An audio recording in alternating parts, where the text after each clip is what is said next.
JBT result का रास्ता साफ हो गया है। आज हाई कोर्ट से जो ऑर्डर आना था रिटर्न में वो भी आ गया। वैसे मैंने आपको कल रात 9 बजे इसकी जानकारी दे दी थी, क्योंकि कल रात हमने एडवोकेट जनरल के हिसाब से जो सिचुएशन हमें जानकारी मिली थी, वो क्योंकि ऑर्डर तब तक नहीं था, लेकिन अब जेबीटी का जो ऑर्डर है वो भी आ गया है। और इस ऑर्डर के मुताबिक जो इसका ऑपरेटिव पार्ट है मैं आपको वो पढ़ के सुना देता हूँ, ताकि जो लोग इसके बारे में जानकारी चाहते हैं वो इसको लेकर समझ लें।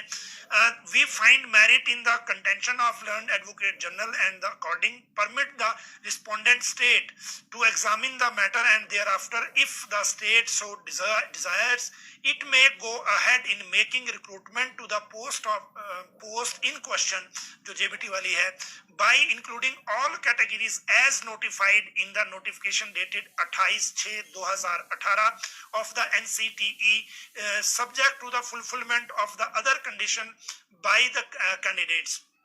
ये है सब्जेक्ट अदर कंडीशन वाला। However, the appointments, if any, shall be subject to the final outcome of the review petition, as also subject to the order that may be passed by Honorable Supreme Court in SLP number 20743 of 2021 and connected matters जो Jodhpur high court से supreme court में गए थे। तो इस decision को आप इस तरह से ले सकते हैं कि एक रास्ता निकल गया है रिजल्ट डिक्लेयर करने का। हालांकि इस रास्ते को राज्य सरकार किस तरह से अब लागू करती है वो आगे टाइम बताएगा, और जब ये ऑर्डर चला जाएगा तो उसके बाद ये भी मुझे लगता है कि लॉ से भी एक बार ओपिनियन लेंगे। वैसे एडवोकेट जनरल ने इस बार इस भर्ती को प्रोसेस को कंटिन्यू करवाने के लिए काफी एफर्ट किए थे, और उसी की वजह से ये कंडीशनल ऑर्डर मिल पाया है।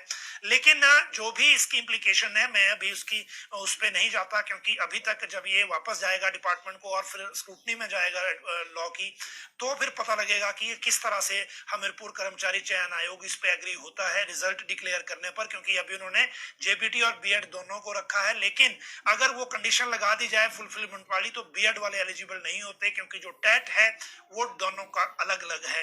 तो ये एक मेजर डिफरेंस इसमें आ सकता है। जेबीटी भर्ती मामले पर आज आप लोग कोर्ट गए थे, सुनवाई हुई, क्या कुछ मामला है, क्या कुछ कोर्ट का निर्णय है, आप बताएं। मेरा नाम मोहित ठाकुर है और आज जेबीटी वर्सेस बीएड केस जो 2019 से कोर्ट में लगा हुआ था, आज उसमें बहुत ही अहम सुनवाई हुई है। मैं उस केस में खुद भी पैरवी कर रहा था, मोहित ठाकुर एज ए पटिशनर, और CWP 1359 से मेरा केस नंबर था। आज कोर्ट ने डायरेक्शन दे दिया है सरकार को कि सरकार जो है जल्दी से जल्दी भर्तियाँ करवाए, और भर्तियाँ जो होगी वो RNP रूल्स पे भर्ती होगी, और जितना भी जो भी क्राइटेरिया भर्ती का रहेगा वो सब कुछ पूरा फिलफिल होना चाहिए। अदर एलिजिबिलिटी क्राइटेरिया जो भी रहेगा भर्ती का वो भी होना चाहिए। पहले स्टेट स्टाफ सिलेक्शन द्वारा ये जो है इग्नोर किया गया था, जैसे टीचर एलिजिबिलिटी टेस्ट है, टीचर एलिजिबिलिटी टेस्ट को सरकार ने इग्नोर किया था। बीएड वाले एलिजिबल हुए विदाउट टीचर एलिजिबिलिटी टेस्ट। प्रदेश सरकार ने जब टीचर एलिजिबिलिटी टेस्ट ये करवाया ही नहीं गया कभी बीएड स्टूडेंट्स के लिए, तो वो लोग इस पोस्ट के लिए एलिजिबल ही नहीं थे। For the post code of 721, the court has directed the state to declare the result with immediate effects, और जैसा ही रिजल्ट होता है और आगे की फ्यूचर की पोस्ट के लिए प्रदेश सरकार को कहा गया है कि जो भी निर्णय सुप्रीम कोर्ट का होगा वो निर्णय लागू होगा।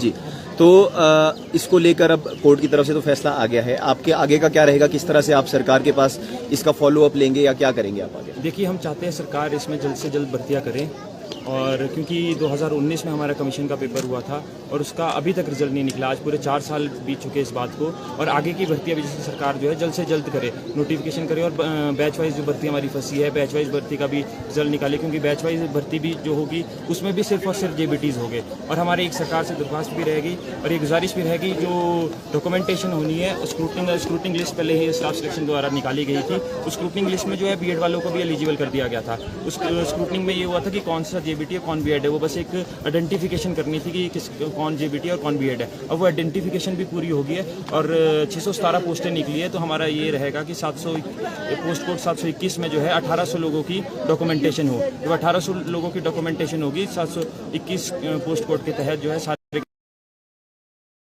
घर में काफ़ी सारे स्कूल हमारे ऐसे हैं जहाँ पे एक भी शिक्षक नहीं है।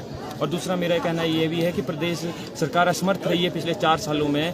3000 स्कूल जो है हमारे खाली है, 3000 पोस्टें हमारी जो है जेबीटीज़ की खाली है। काफ़ी सारी भर्तियां जो है प्रदेश सरकार की जो है रिक्रूटमेंट्स की वो जो कोर्ट में फंस रही है। कोर्ट लेकर मुख्य सचिव या सरकार में किसी एजुकेशन मिनिस्टर या मुख्यमंत्री, इनके पास आप इसको देखिए, पहले हमारे को कई बार सरकार की तरफ से आश्वासन मिलता रहता था कि हम कुछ दिनों में आपका मैटर सुलझा रहे, तो उसके बाद हम धन्यवाद निकाल देते थे, कभी कुछ निकाल देते थे, लेकिन फुल फ्लेज रिजल्ट